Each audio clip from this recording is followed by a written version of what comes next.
Hello friends, welcome back to my channel அன்னபாத்திரம். இன்னைக்கு 3 வகையான variety rice எப்படி சிம்பிளா நம்ம வீட்ல செய்யறது அப்படினு பார்க்கலாம் வாங்க. இதுல ஃபர்ஸ்ட் நம்ம புளிசாதம் எப்படி சிம்பிளா செய்யறது அப்படினு பார்க்கலாம்.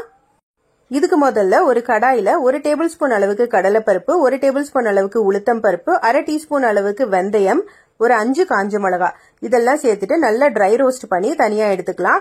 இதெல்லாம் நல்லா ரோஸ்ட் ஆனதுக்கு அப்புறமா இத மிக்ஸி ஜார்ல சேர்த்துட்டு நல்ல ஃபைன் பவுடரா அரைச்சி எடுத்துக்கலாம்.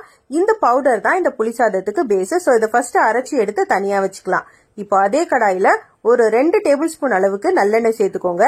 இதுல 1 டேபிள் ஸ்பூன் அளவுக்கு கடலைப்பருப்பும் 1 டேபிள் ஸ்பூன் அளவுக்கு நிலக்கடலை இது ரெண்டும் சேர்த்துட்டு நல்லா வறுத்து தனியா எடுத்து வச்சுக்கலாம்.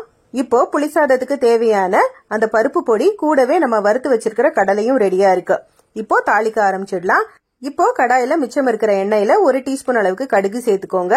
1/4 டீஸ்பூன் அளவுக்கு பெருங்காய பொடி, 1/4 டீஸ்பூன் அளவுக்கு மஞ்சள் பொடி சேர்த்துட்டு இதோட 2 கொத்து கருவேப்பிலை சேர்த்துக்கலாம். கூடவே 2 காஞ்ச மிளகாவை பிச்சுட்டு அதையும் உள்ள சேர்த்துக்கலாம். இப்ப இதெல்லாம் நல்லா வறுத்ததுக்கு அப்புறமா ஒரு எலுமிச்சம்பழ சைஸ் புளிய 2 கப் தண்ணியில நல்லா மிக்ஸ் பண்ணி வச்சிருக்கேன். அதை இது உள்ள சேர்த்துக்கலாம். சேர்த்துட்டு தேவையான அளவுக்கு கல் உப்பு சேர்த்துக்கோங்க.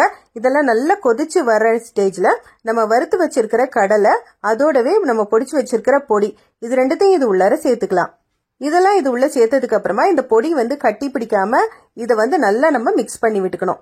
இப்போ இந்த மிக்ஸ நல்ல ஒரு கிரேவி கன்சிஸ்டன்சிக்கு வர்ற வரைக்கும் நல்லா கொதிக்க வச்சு எடுத்து ஸ்டவ்வை ஆஃப் பண்ணிக்கோங்க. இந்த மாதிரி ஒரு கிரேவி கன்சிஸ்டன்சி வந்ததுக்கு அப்புறமா ஸ்டவ் ஆஃப் பண்ணிக்கலாம்.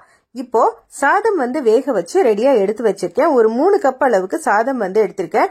இப்போ இதுல நம்ம ரெடி பண்ணி வச்சிருக்கிற கிரேவியை உள்ள சேர்த்துட்டு நல்லா மிக்ஸ் பண்ணி விட்டுடணும். இந்த உப்பு புளி எல்லாம் எல்லா இடத்துலயும் படுற மாதிரி நல்லா மிக்ஸ் பண்ணிட்டு கொஞ்சமா ஒரு 1 டேபிள் ஸ்பூன் அளவுக்கு நல்லெண்ணெய் சேர்த்து நல்லா மிக்ஸ் பண்ணி எடுத்தீங்கன்னா நல்ல பிளேவர்ஃபுல்லா டேஸ்டியா இருக்கும்.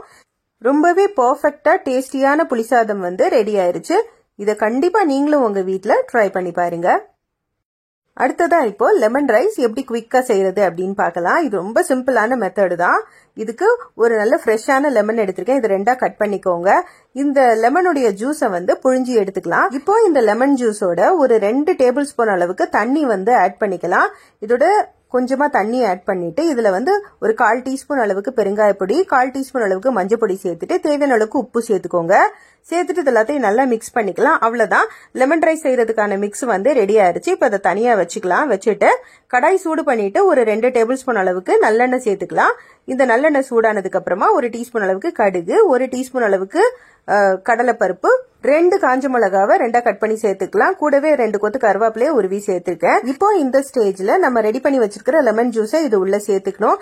சேர்த்த உடனே ஸ்டவ் ஆஃப் பண்ணிருக்கேன். இப்போ இதுல ஒரு 2 கப் அளவுக்கு நல்லா வேக வச்சு ரெடி பண்ணி வச்சிருக்கிற சாதம் இது உள்ள சேர்த்துக்கலாம். சாதம் சேர்த்துட்டு இது எல்லாத்தையும் நல்லா மிக்ஸ் பண்ணி விட்டுக்கோங்க. இதுல அடிஷனலா உப்பு சேர்க்கணும்னு அவசியம் இல்லை. பிகாஸ் ஆல்ரெடி அந்த லெமன் ஜூஸ் மிக்ஸ் பண்ணும்போது நம்ம உப்பு சேர்த்திருக்கோம். சோ இப்ப இது எல்லாத்தையும் நல்லா மிக்ஸ் பண்ணி எடுத்தோம் அப்படின்னா ரொம்பவே பெர்ஃபெக்ட்டான லெமன் ரைஸ் ரெடி ஆயிருச்சு. கண்டிப்பா இதை உங்க வீட்ல ட்ரை பண்ணி பாருங்க. இப்போ நம்ம தேங்காய் சாதம் எப்படி குவிக்கா ரொம்ப ஈஸியா செய்யறது அப்படின்னு பார்க்கலாம். இதுக்கு ஒரு கடாயில ஒரு 1/2 டேபிள் ஸ்பூன் அளவுக்கு தேங்காய் எண்ணெய் சேர்த்துக்கோங்க. இதோட 1 டீஸ்பூன் அளவுக்கு கடுகு சேர்த்துட்டு 1 டேபிள் ஸ்பூன் அளவுக்கு கடலைப்பருப்பு சேர்த்துக்கணும். ஒரு 4 பச்சை மிளகாவை இந்த மாதிரி கீறி வச்சிருக்கேன். அதையும் இது உள்ள சேர்த்துக்கோங்க. 2 கொத்து கருவேப்பிலை சேர்த்துக்கலாம். ஒரு 1/4 டீஸ்பூன் அளவுக்கு பெருங்காய பொடி சேர்த்துட்டு அரை மூடி தேங்காவை இந்த மாதிரி கொரப்பா பொடிச்சு எடுத்து வச்சிருக்கேன். அதை இது உள்ள சேர்த்துட்டு ஒரு 3 கப் அளவுக்கு சாதம் இது உள்ள சேர்த்துக்கலாம். சேர்த்துட்டு இது எல்லாத்தையும் நல்லா மிக்ஸ் பண்ணி விட்டுக்கோங்க. இதோடவே தேவையான அளவுக்கு உப்பு சேர்த்துக்கோங்க. சேர்த்துட்டு இது எல்லாத்தையும் நல்லா மிக்ஸ் பண்ணி எடுத்தோம் அப்படின்னா ரொம்ப பெர்ஃபெக்ட்டான தேங்காய் சாதம் ரெடி ஆயிரும். இது ரொம்ப ரொம்ப சிம்பிள். அதே சமயத்துல இதோடைய டேஸ்ட் ரொம்பவே அல்டிமேட்டா இருக்கும். இதை கண்டிப்பா நீங்க உங்க வீட்ல ட்ரை பண்ணி பாருங்க. இந்த வீடியோ உங்களுக்கு பிடிச்சதுன்னா மறக்காம நம்ம சேனல் லைக் பண்ணி சப்ஸ்கிரைப் பண்ணுங்க. இன்னொரு வீடியோல பார்க்கலாம். பை.